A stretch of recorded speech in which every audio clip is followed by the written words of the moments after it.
Assalamualaikum warahmatullahi wabarakatuh. Perkenalkan, nama saya Bib Nanzar, mahasiswa program studi pendidikan agama Islam dengan NIM 24120800001. Pada kesempatan kali ini, di sini saya akan mempresentasikan mata kuliah pengembangan media dan sumber belajar yang disusun sebagai salah satu syarat untuk memenuhi penilaian ujian akhir semester. Adapun judul media pembelajaran yang saya angkat adalah media pembelajaran kontekstual berbasis teknologi informasi. Dan mata kuliah ini diampu oleh Bapak Agus Joko Purwanto MPD.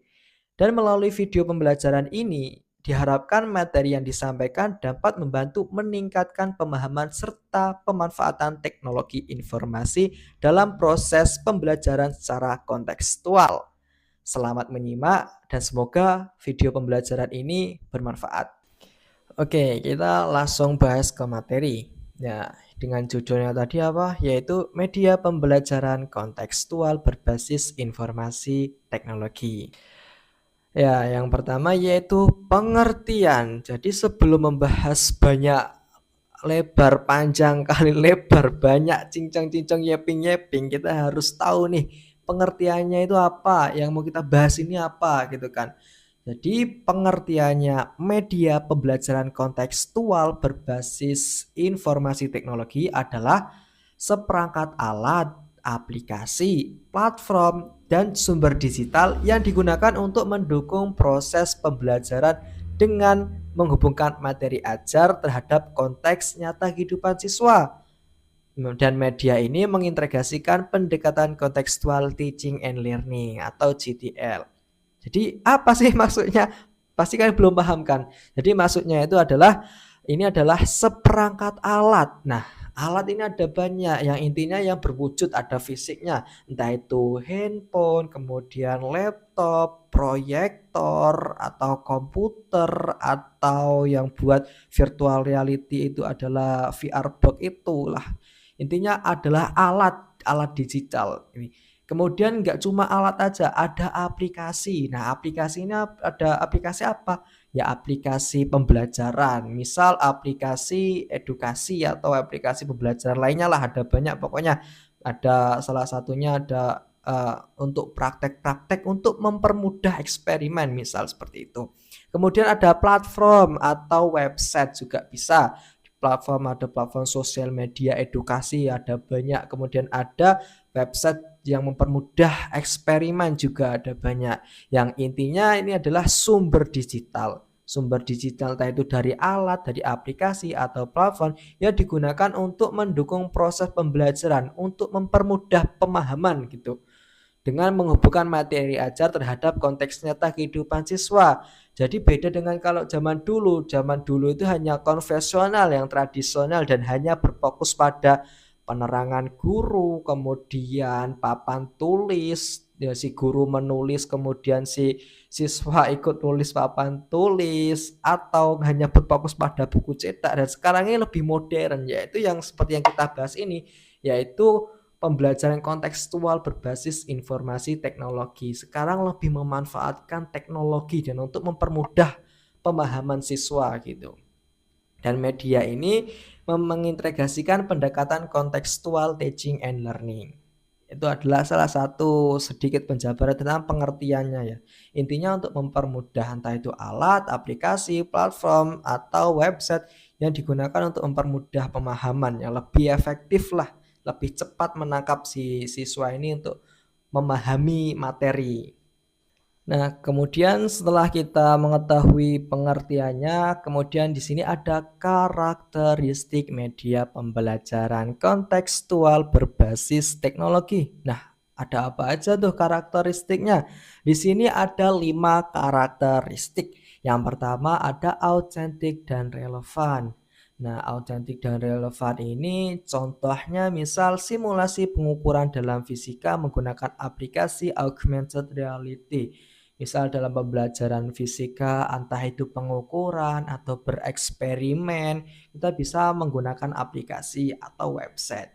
Dan kemudian ada video pembuatan kerajinan lokal. Kita bisa memanfaatkan platform YouTube kita bisa putarkan video YouTube, tutorial, itu akan mempermudah kita untuk mempermudah pemahaman juga, pemahaman yang lebih mendalam.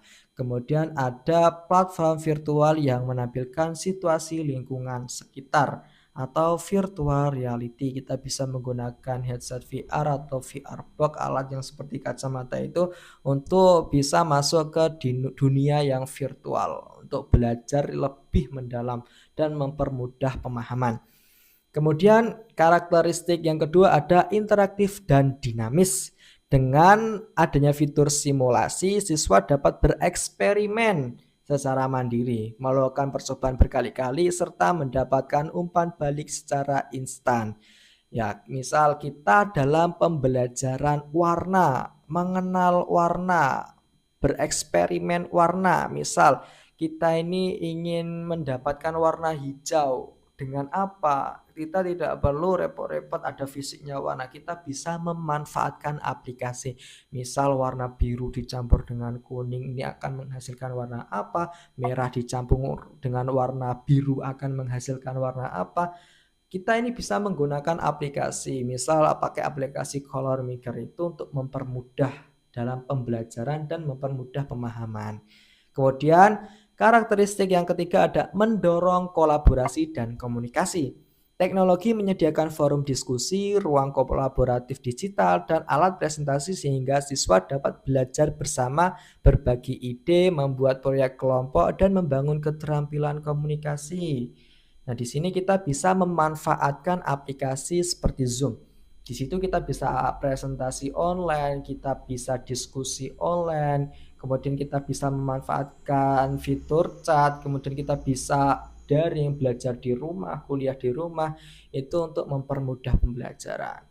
Kemudian ada kaya sumber belajar. Nah, teknologi memungkinkan guru menyediakan berbagai jenis sumber belajar. Nah, sumber belajar ini ada banyak, ada dari Google, ada media audio, kemudian ada audio visual, kemudian ada modul dan buku digital, kemudian ada aplikasi edukasi, kemudian ada media simulasi digital, dan yang terakhir juga ada yang lagi populer, yaitu ada AI atau kecerdasan buatan. Nah, kemudian karakteristik yang terakhir atau yang kelima yaitu ada fleksibel dan adaptif. Dapat digunakan dalam pembelajaran tatap muka, daring, blended learning maupun pembelajaran mandiri. Siswa juga dapat mengakses materi sesuai kecepatan dan kebutuhan masing-masing. Nah, misal dalam ada di rumah, ada di mana saja dan kapan saja. Misal dalam pembelajaran pembelajaran tutorial, kita bisa putar tutorial di YouTube untuk membuat kerajinan dan kita bisa putar kapan saja di mana saja. Itu akan mempermudah kita. Itu adalah tadi ada 5 karakteristik media pembelajaran kontekstual berbasis teknologi. Ada autentik dan relevan, kemudian ada interaktif dan dinamis, ada mendorong kolaborasi dan komunikasi, ada kaya sumber belajar, dan yang terakhir fleksibel dan adaptif. Itu tadi adalah 5 karakteristik media pembelajaran kontekstual berbasis teknologi. Selanjutnya, dasar konseptual pembelajaran kontekstual berbasis teknologi. Yang pertama ada konstruktivisme, yaitu siswa membangun sendiri pengetahuan melalui pengalaman digital yang kaya. Yang kedua ada pembelajaran inquiry, yaitu siswa diajak menemukan jawabannya sendiri menggunakan pencarian informasi online, eksplorasi, dan eksperimen digital. Kemudian ada saling bertanya, yaitu siswa diminta mengajukan pertanyaan kritis terhadap konten yang disampaikan melalui teknologi. Kemudian ada komunitas belajar, memanfaatkan platform digital untuk membentuk komunitas belajar. Yang selanjutnya ada pemodelan, yaitu menggunakan video, animasi, dan simulasi untuk menampilkan contoh nyata. Kemudian ada refleksi, yaitu siswa mencatat perkembangan pemahaman menggunakan jurnal digital atau platform e-learning. Yang terakhir ada penilaian autentik, evaluasi dilakukan melalui proyek multimedia, tugas video, presentasi digital, maupun portofolio online.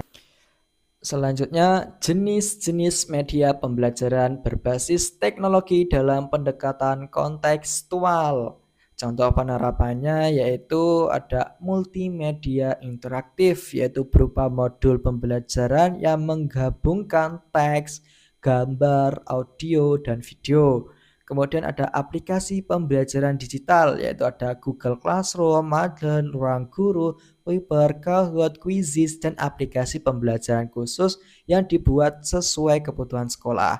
Kemudian ada video pembelajaran, menampilkan video pembelajaran, misalnya proses wudhu, eksperimen sains di laboratorium, atau praktik ibadah di masjid. Kemudian ada augmented reality dan virtual reality. Teknologi augmented reality memungkinkan siswa melihat objek interaktif 3D di dunia nyata. Kemudian ada simulasi digital, simulasi eksperimen IPA, ekonomi, perhitungan zat, dan lain-lain memberi pengalaman langsung yang sulit dilakukan secara fisik. Dan yang terakhir ada media sosial edukatif. Ada WhatsApp, Telegram, Instagram, TikTok, dan dioptimalkan menjadi media penyampaian materi kreatif, diskusi, dan publikasi karya siswa.